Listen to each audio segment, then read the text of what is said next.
Merci de votre fidélité au programme de Gangan TV. Encore un plaisir pour moi de vous retrouver dans ce nouveau numéro de Café Débat. Ici, comme vous le savez, nous donnons la parole à ceux qui veulent la prendre en vue d'impacter l'opinion. Le sujet principal du jour reste effectivement celui-là qui se trouve encore et encore sur les lèvres. Il s'agit de cette question de constitution, oui ou non pour une nouvelle constitution avant justement le départ d'Alpha Condé. Vous savez bien que Kassory Fofana a investi de la mission d'opérer une large consultation, a déjà commencé cet exercice. Et de l'autre côté, notamment de ceux qui sont opposés depuis un certain temps à cette question de nouvelle constitution, semblent divisés sur est-ce qu'il faut répondre à l'invitation de Kassory ou est-ce qu'il faut en rang serré bouder cette démarche. Au sein donc du FNDC, on va dire que c'est une sorte de scission parce que depuis quelques heures, certains effectivement répondent à cette invitation du Premier ministre au palais, on va dire, au palais Moria. En tout cas, sur ce plateau, pour en parler, je reçois Dr Diallo Ibrahima Souri. Il est le président du parti ADC BOC, membre de l'opposition républicaine et évidemment membre du Front National de Défense de la Constitution. Alors, Monsieur Diallo, bienvenue sur ce plateau. Merci. Merci de la disponibilité. Et l'autre sujet dont on va parler aussi avec lui, puisque évidemment il est à la tête d'un parti politique et tout parti politique ambitionne de participer aux joutes électorales. Qu'est-ce que ADC BOC pense du calendrier électoral proposé par la CENI qui fixe ou sinon qui propose le 28 décembre pour la tenue des élections législatives? Mais d'abord, on parle constitution. Oui, ce que je veux savoir, c'est que vous êtes membre du FNDC. Le FNDC, au lendemain de l'annonce d'une consultation qui sera opérée par le Premier ministre sur les questions majeures du moment, dont le débat autour de la Constitution, le FNDC immédiatement a rejeté cette démarche, cette invitation, qu'aucun membre de cette structure ne prendra part. Vous, en tant que membre du FNDC, vous vous êtes rendu disponible et hier vous avez été reçu par Kassory Fofana. Avant de parler de ce dont vous avez parlé, d'abord pourquoi vous avez ignoré cette consigne du FNDC? Bien, il faut rappeler que le FNDC partit de ses frontières qu'on s'est fixées à la création. On a dit au FNDC, le dénominateur commun, c'est défendre la Constitution. Les questions politiques ne se discutent pas au FNDC. On était étonné de voir qu'on peut se servir du FNDC pour empêcher une consultation. Ce n'est pas du tout ce qu'on s'est convenu. Il faut rappeler tout simplement que quand on a commencé à parler politique, il y avait les gens de la société. Non, ici, nous on parle défense de la Constitution. On se pose le problème de troisième mandat. Mais avec le concept de problème politique, à savoir élection, on ne discute pas ça ici. Donc c'était le principe qui est dégagé. Qui était défini au sein du FNDC. On ne parle pas de questions politiques. Politique, rien. De désaccords politiques. Pas du tout. On pas parle du tout. Constitution. C'est le dénominateur commun. Regardez dans les archives de la presse guinéenne que vous êtes, vous verrez que c'était ça. Donc le principe fondateur c'était ça. Du FNDC, c'est la défense seulement de la question de Constitution. Donc on était étonné quand le président de la République a fait son discours, une réunion a été précipitée pour venir prendre des décisions qui ne sont pas partagées de tous les leaders. Mais comme nous n'avions pas des invitations, on pensait que l'invitation allait venir au FNDC pour demander aux partis qui sont là de partir rencontrer le PM. On s'attendait à des informations comme ça. Donc quand le FNDC a pris la décision qui n'était pas du tout de leur ressort, nous avons accepté de les écouter et prendre note. On est parti automatiquement convoquer les gens individuellement, les faire convoquer à part, les baiser à travers le chef de file, par le biais du chef de file, tous les partis politiques de l'opposition républicaine ont été invités. Qu'est-ce qui s'est passé et que le chef de file de l'opposition devait inviter les leaders de l'opposition républicaine pour leur dire voilà, nous avons reçu une lettre d'invitation, qu'est-ce qu'on en dit? Cette fois-ci, au FNDC, ce qu'on a décidé, mais l'objet de la lettre ne vient pas dire qu'on vient discuter la Constitution, on vient discuter le troisième mandat. Donc qu'est-ce qu'on dit?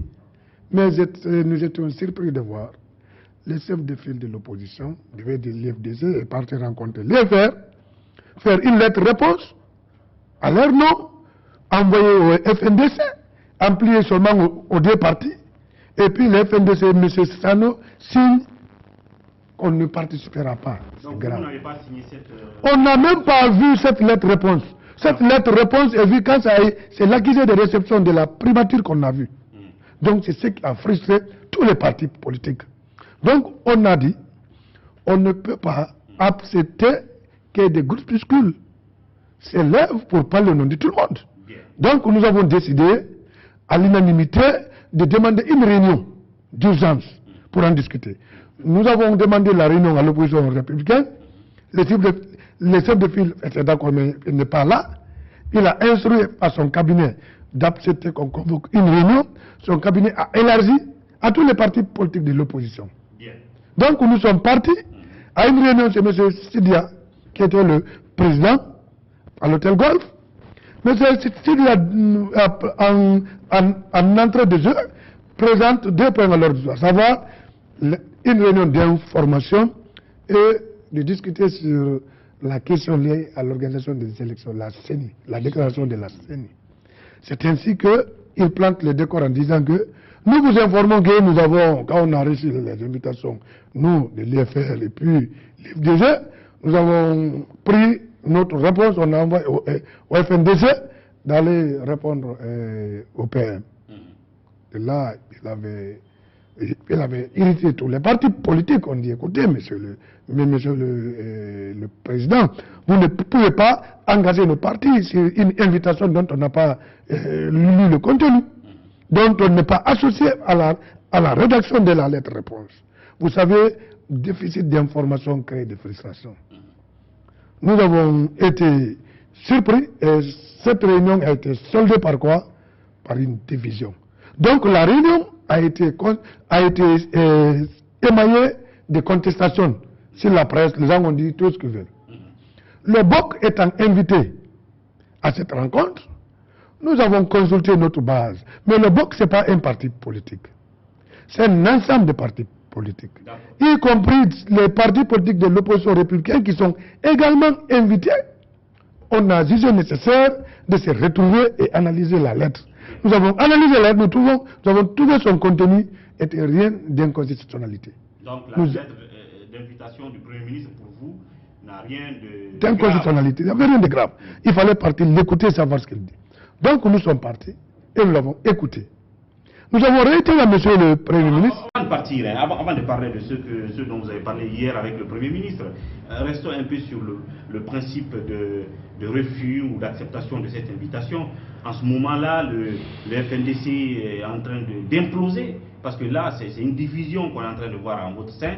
À part vous, FNDC, à part vous, ADC BOC, il y a le parti UMP aussi qui tient le même discours que vous, comme quoi il ne trouverait pas de mal à ce que vous répondiez à l'invitation du Premier ministre. Contrairement à ce que d'autres partis du FNDC pensent, l'UFDG, l'UFR et certaines entités de la société civile, notamment Balai Citoyen et puis aussi l'autre de Sano. Maintenant, parce qu'eux, ils se disent que l'objectif de l'invitation, c'est que le Premier ministre va les mettre autour de la table pour parler de cette affaire de nouvelle constitution. Fallait partir de l'écouter. Alors que eux, ils pensent que c'est une question qui est verrouillée chez eux, ils n'en parlent pas. Alors vous pensez que ça ne se résume pas à cette affaire de constitution, donc il fallait partir tout simplement. Est-ce que vous ne vous êtes pas trompé du sujet? Pas du tout. Nous sommes imperturbables. Nous connaissons la machine qui est en cours, nous savons. Nous avons mis en garde le PM par rapport à une nouvelle constitution. Nous avons mis en garde le PM à un problème de troisième mandat. Le PM nous a nulle part dans son allocution nous parler de nous prononcer oui ou non d'une nouvelle constitution. Il nous a pas dit. Donc hier, il s'est agi de quoi comme sujet? Il s'agit de nous informer, de dégager nos préoccupations par rapport aux problèmes qui assaillent notre pays. Dont la question de constitution. Dont l'organisation des élections. Mais aussi autour de la constitution. Lui, il nous a ouvert le débat. C'était moi le porte-parole. J'ai pris la parole, j'ai dit, monsieur le Premier ministre, avec la permission de mes amis, Je vous rappelle tout simplement, nous sommes membres du FNDC. Nous, l'histoire du problème du troisième mandat et de nouvelles constitutions, ça ne se discute pas avec nous. On est verrouillés, c'est ça, nous sommes fort clus. Alors, à ce qui concerne les questions liées à l'organisation des élections, comme la CENI a annoncé, j'ai développé les dysfonctionnements que la CENI doit régler avant de nous parler des élections. Donc, par rapport à ce sujet, je suis rentré en profondeur. Mais par rapport à la Constitution, c'est moi qui ai évoqué, lui-même, il ne nous a pas dit. C'est moi qui ai évoqué, on ne discute pas ça avec vous, et on ne discutera pas avec personne.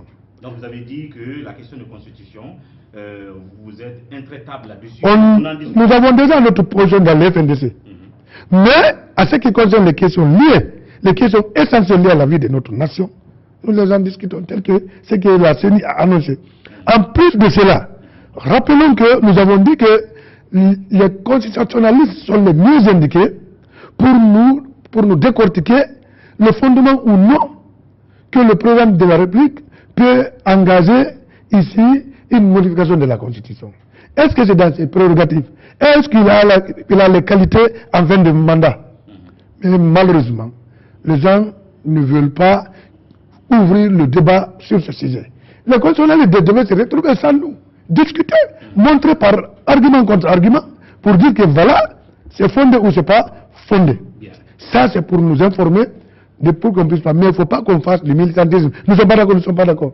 C'est pas comme ça. La démocratie, c'est l'avis de la majorité et le respect de la minorité. Lorsque nous sommes contre, moi je suis contre, mais il n'est pas dit aujourd'hui, quand le Premier ministre se prononce en tant que personne physique pour dire qu'il soutient une modification de la Constitution, que quand il est le garant des dialogues sociaux et politiques, quand il invite les gens vont se fier de ce qu'il a dit pour dire qu'ils ne viennent pas. Non. Donc vous ne partagez pas cette démarche avec vos compères Cette démarche est biaisée parce que qu'est-ce qui va se passer? Je vous dis, la formule est simple. Les gens vont se lever tout de suite, dire on organise des manifestations. On manifeste, on tire 2, 3 personnes, 5, 10 cas, 10 victimes. Oh non, non, non, écoutez, dialogue. C'est les mêmes personnes qui disent que c'est nous qui sommes qualifiés pour dialoguer, c'est pas vous. Et bien non s'asseoir. Alors pourquoi ne pas empêcher ça?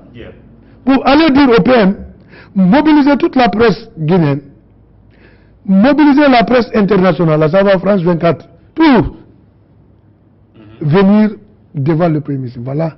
Nous répondons parce que vous êtes garant du dialogue social et politique. On doit respecter les institutions. Mais à ce qui concerne les élections, c'est-à-dire la Constitution, le troisième mandat, on ne discute pas. Et puis étaler les arguments. Étaler les arguments.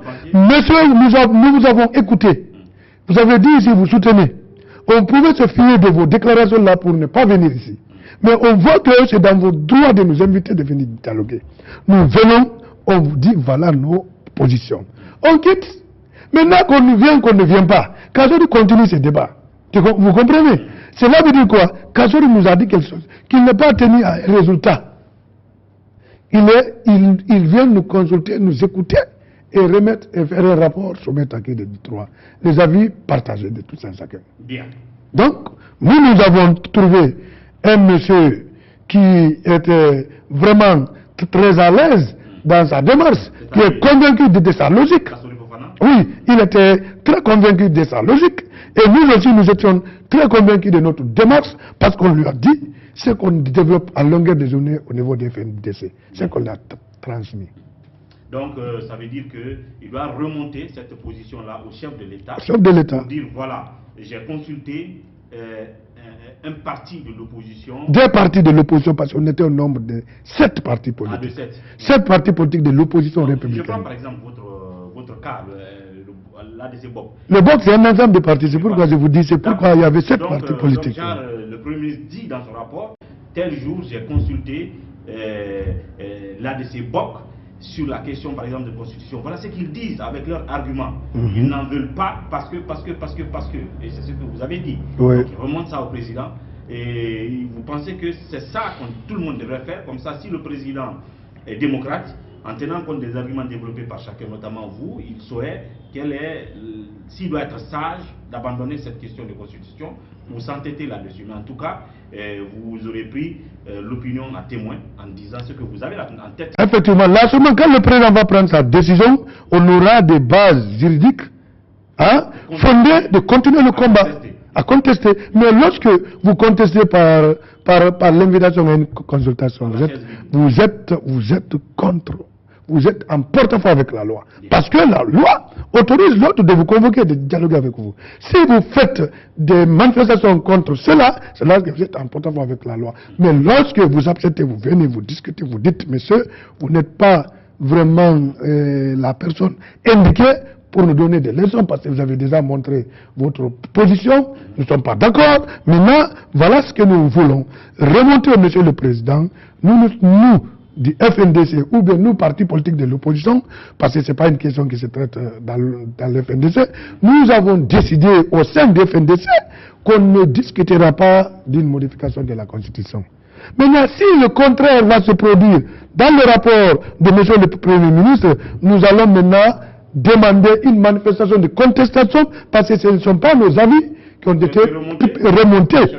Donc, c'est pour dire que nous avons participé des bases juridiques fondées. Mais vous avez dit que c'est du n'importe quoi, parce que ce que vous avez dit là, avec Kassouri entre quatre murs, ça veut dire qu'il le sait déjà. C'est-à-dire qu'ils ont déjà dit ça dans les manifestations, dans les médias auparavant. Donc, ça sert à quoi d'appeler les gens et pour qu'ils viennent lui dire ça? Qu'est-ce que vous dites en réponse à cela? Parce que quand vous demandez ceux de l'UFDG, de l'UFR qui ont refusé catégoriquement cette démarche, et ceux de la société civile aussi, ils vous diront mais c'est de la comédie parce que on a déjà dit ça publiquement partout et à travers les manifestations. Ça va changer quoi que d'aller devant Kassouri et répéter la même chose alors qu'il le sait, alors qu'Alpha Condé le sait? Quelle réponse vous avez donc à cela? J'ai des réponses très très techniques et fondées. Lorsque cela se pose, nous disons qu'on ne rencontre pas Kassouri. Qu'on va rencontrer, certainement c'est Alpha Condé, n'est-ce pas? Quand on vient devant Alpha Condé, c'est le même sujet qu'on va débattre. Comprenez? C'est un problème d'ego. Moi je pense. Kassouri n'est pas tenu à un résultat. Alpha Condé a son projet qu'il est en train de dérouler. Nous sommes confrontés à cela. Ce qu'on est en train de vivre ne vient pas d'aujourd'hui. C'est les gens qui ont occasionné cela depuis 2015. Des partis politiques, même aujourd'hui, qui se tapent la poitrine. On ne va pas. Les mêmes de l'opposition, les mêmes ont donné crédit au procès Alpha Condé d'avoir l'intention de briguer un troisième mandat. Ils ont tout fait ici. L'opposition républicaine a été affaiblie. Moi, je suis le président de la commission d'organisation. On nous a assiégés ici, on nous a encerclé le micro-cerclage, il y a eu lieu, on a tiré sur la voiture du chef de ville de l'opposition, j'étais avec lui, on nous a gazés, on nous a frappés. Et c'est les mêmes maintenant qui quittent. Moi, j'ai reçu une convocation avec mes amis, à ce moment, il y avait Makanela, pour nous a convoqués devant les juges, par citation directe. Cette lettre a été signée de qui? De M. Kabila, qui est aujourd'hui dans l'opposition, dans le Front National. Vous voyez? Et aujourd'hui, nous avons eu ici, c'est-à-dire monsieur le président de l'UFR, qui a accepté d'appartenir, d'être le haut représentant du chef de l'État. Les mêmes leaders étaient de l'autre côté. Mais ils sont venus aujourd'hui, certainement, parce qu'ils n'ont pas trouvé d'ici avec Alpha Condé.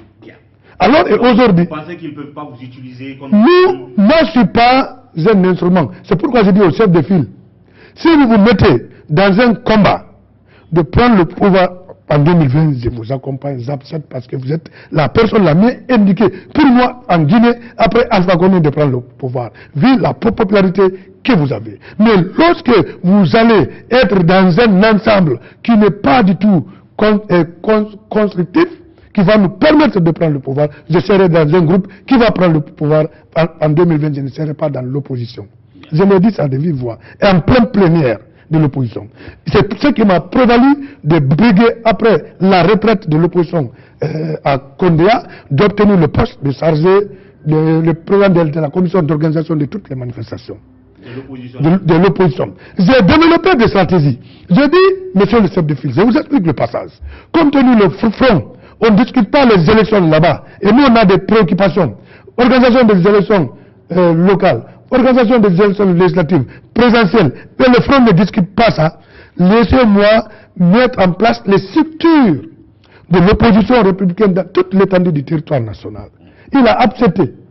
J'ai commencé le travail avec les fonds propres. J'ai installé dans les 5 communes et les 33 préfectures. Quand cela est fait, j'étais étonné de voir qu'on nous demande non, de laisser tomber tout. Maintenant, on balance tout au front là-bas. Au front. Il n'y a pas de problème. Moi-même, je suis venu au front. Imaginez-vous, avec tout ce que j'ai mis sur le terrain, j'ai transformé ces structures en structures de front. De FNDC. Je suis resté là. Mais ces structures-là n'avaient pas de compétence de discuter des questions politiques parce que c'est ce qu'on s'est entendu. Maintenant, lorsque des partis politiques m'entourent les intérêts pour venir transformer cela sans nous associer, c'est de nous minimiser, c'est de ne pas nous apporter des condamnations. Et donc, il paraît que ça reste à confirmer, que vos amis du FNDC disent que ceux qui ignoreront cette consigne de ne pas aller dans la consultation et qui iront seront d'office exclus du FNDC. C'est pas vrai. Est-ce que vous avez été reçu par le PM? C'est pas vrai. Je vous le précise. C'est le président de l'EFR qui l'a dit. Il dit que, alors si les partis politiques qui désireront d'aller rencontrer le PM, cela dit que ceux-ci ne veulent plus être avec nous. C'est de lui, ça c'est sa conviction personnelle. C'est pas une décision du FNDC. Le FNDC, c'est nous qui préside. Et cette décision, M. Sidi a prononcé ça lors d'une réunion de l'opposition. Alors, si on se précipite aujourd'hui, parce que j'ai respecté une démarche constitutionnelle, on dit que je suis exclu, qui peut même m'exclure moi dans un front? Mais le front, c'est nous qui l'avons mis en place. Bien. Alors, il n'y a pas une structure à l'intérieur du pays, du front. Certainement, Sano ne sait pas. Il n'a qu'à se demander qui est Dr Diallo. C'est installé dans les 33 préfectures, dans les sous-préfectures, le front. Non, les structures de l'opposition républicaine, qu'elles aient transformé en structure de front. Il n'a qu'à déclencher le problème. Donc, nous verrons les conséquences. Alors, quand les gens disaient que le front se résume au parti de l'opposition, c'est ce qui est vrai alors? Je vous dis, autrement, c'est les partis politiques, c'est vrai ça? C'est le problème qui vont ressortir. On dit qu'on ne saura pas qui est bâtard dans une famille, c'est lorsque les voisins s'attaquent. Lorsqu'il y a l'affront entre les voisins, on saura qui est bâtard. Aujourd'hui, je vous dis, je vous le précise. Et je le confirme. Demandez les autres leaders de l'opposition, sans moi. Appelez Stédigui, appelez là-bas même Dr Faya, si vous voulez, parce qu'il était de l'opposition républicaine. Appelez-les pour dire qui a organisé, qui a mis en place toutes les structures de l'opposition républicaine que le Dr Diallo.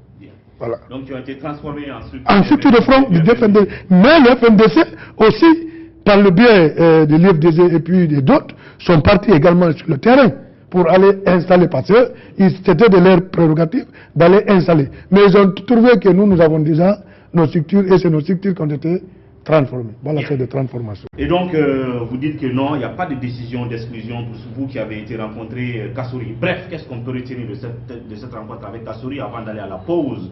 Qu'est-ce qu'il vous a dit après que vous lui avez posé tous les problèmes que vous avez en conclusion? Kassouri nous a dit qu'il attend dans un bref délai notre mémo, parce qu'on n'a pas déballé nos positions par rapport aux élections, participer ou pas non participer. On dit qu'on va d'abord, comme il nous a recommandé de rencontrer la CENI, pour savoir est-ce que la CENI est prête pour organiser les élections. On doit rencontrer la CENI, on doit se retrouver à l'opposition républicaine, harmoniser nos positions. Nous, on va les expliquer. Le fondement, c'est que j'ai en train de dire à la télé. En principe, c'est d'abord avec mes frères de l'opposition de dire. Mais une réunion, j'ai demandé, mais il y a 2 jours, ça n'a pas été convoqué. C'est pas grave. Chaque parti, dans la prise de décision, a une indépendance. C'est pourquoi, quand le mandat de député était expiré, toute l'opposition s'est levée et dit qu'aucun député ne va siéger. On est venu exposer ça à nos partis qui ont des députés à l'Assemblée. Monsieur le président de l'IFDG, il nous a fait comprendre qu'il va se consulter avec sa base. Après la consultation, ils ont décidé de siéger. sans le consentement de nous. On les a accompagnés. Parce que c'est eux qui ont des députés. Mais aujourd'hui, lorsque nous aussi, nos partis sont invités, mais ce n'est pas M. Sidi et M. Selou qui vont s'asseoir là-bas. Non, si vous partez là-bas, vous n'êtes pas avec nous. Ça veut dire quoi? Bien.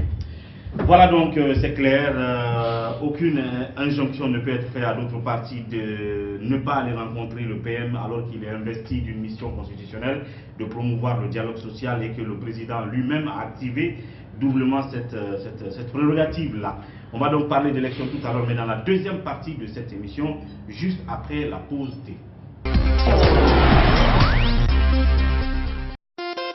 Le Club des Métis pour la prévention des conflits et le maintien de la paix, en partenariat avec la Commission électorale nationale indépendante, CENI, et la collaboration de Wassolon Agency Communication, organise la première édition du tournoi de football des partis politiques.